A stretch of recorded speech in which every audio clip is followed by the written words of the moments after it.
User says what? Okay, so so the first, if I understand this correctly, we've got two problems going on. The first is they're struggling with their fundamental skills, and that's become more apparent as you've moved up in this in your division, and you're getting blown out. So the fundamental skills are a huge problem, and also a big problem is that you just can't compete at the same level. So how do we effortlessly raise fundamental skills, as well as how do we raise team training to where you can start to compete against these teams who seem to be more advanced in terms of tactics and fundamentals and just their overall. Other teams are competing at a higher level, and it's hard to even comprehend how you can compete with them if you're still struggling to teach these players the fundamentals of how to kick the ball. Okay, so one thing that you could try is there's a quote that goes. There's two quotes. One is "Rising tides raise all boats," and the second quote is it's more or less a quote, more a principle, and that is that 20% of the players on your team will decide 80% of the outcome. You could say, pardon me. You could say 80% of the goals scored this season will be scored by 20% of your players, right? So there might be 3 or 4 players on your team that are kind of the best compared to the rest of the team. And these are the players that you should target, and you should send them this link. And the link is, you want to search SKLZ solo kick trainer. And this is a ball and a rope, and the reason why it's so powerful is because players can cram months of training into days or weeks, because you could get, in 60 seconds, you could get 60 touches since the ball's connected to a rope. And if you could get 60 touches in 60 seconds, that means in 10 to 15 minutes of using this ball, you can get close to 1,000 touches.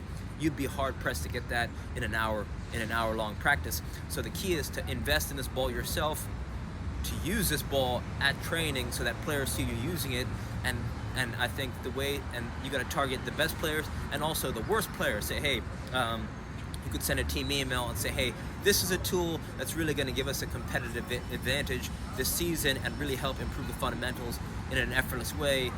And for $25 investment, it's really going to change the trajectory of the season and of your players' ability to be comfortable on the ball, improve their striking technique, balance, timing, rhythm, and coordination. Or you make it yourself. It's a size 1 ball with a length of rope as long as your hip bone to your ankle.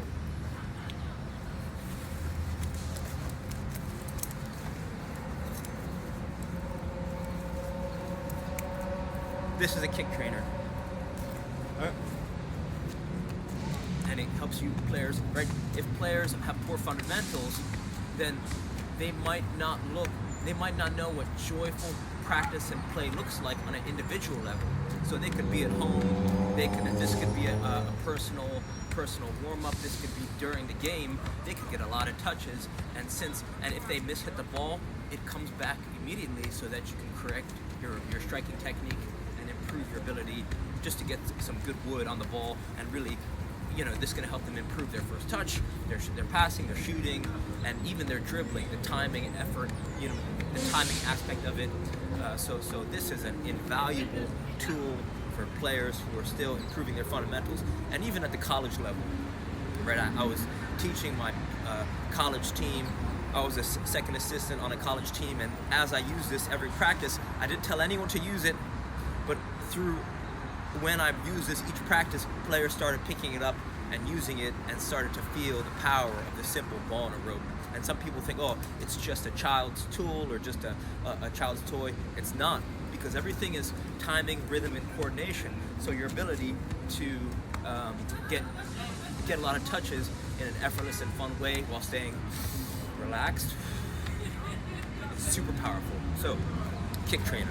So that's one thing that can really help players improve. The second thing that you might want to send their way is a dribble up ball. It's a ball that connects to a phone or someone's TV screen, and it's basically like having a skills and drills trainer at home. And why this is powerful is because if it's fun skills games that they can do at their own pace, and as their ball mastery and skills improve, then their ability to get their head up and make good decisions on the field will improve. So, and the challenge might be the cost, right? Because there might be the cost of the ball. Well, there's the cost of the ball, and there might be a membership, a subscription fee. So that might be something that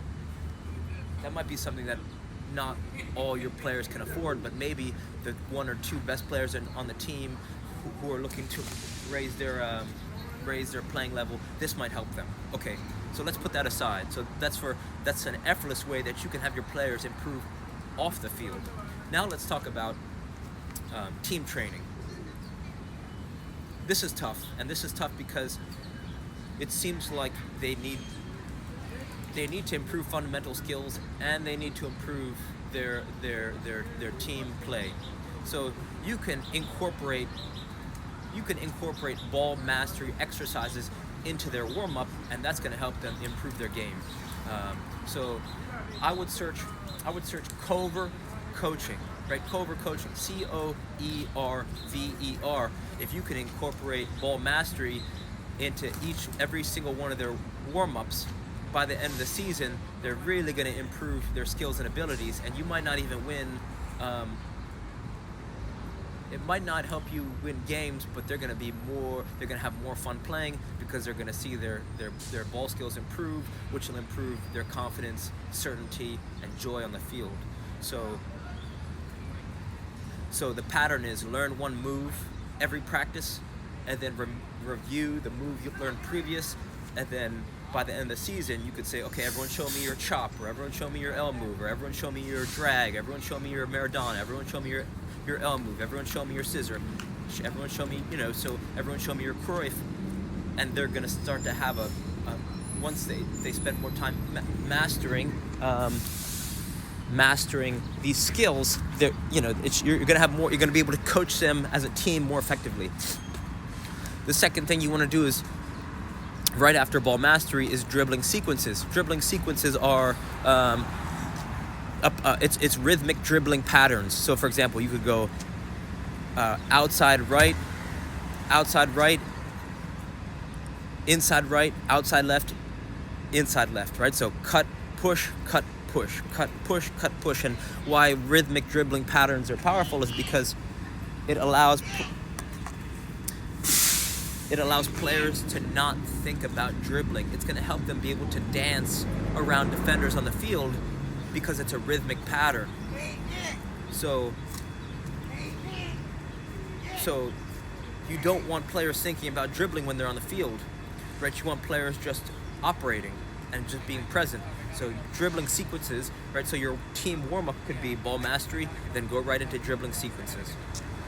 And just those two things, adding them into your warm-up, right after you have them jog around the field, or high knees, or butt kicks, and karaoke, whatever, go right into ball mastery, and then from ball mastery, go right into dribbling sequences. From there, you go, the pattern is, I have to get on the bus. Hold on, I'm going to continue this video when I get home.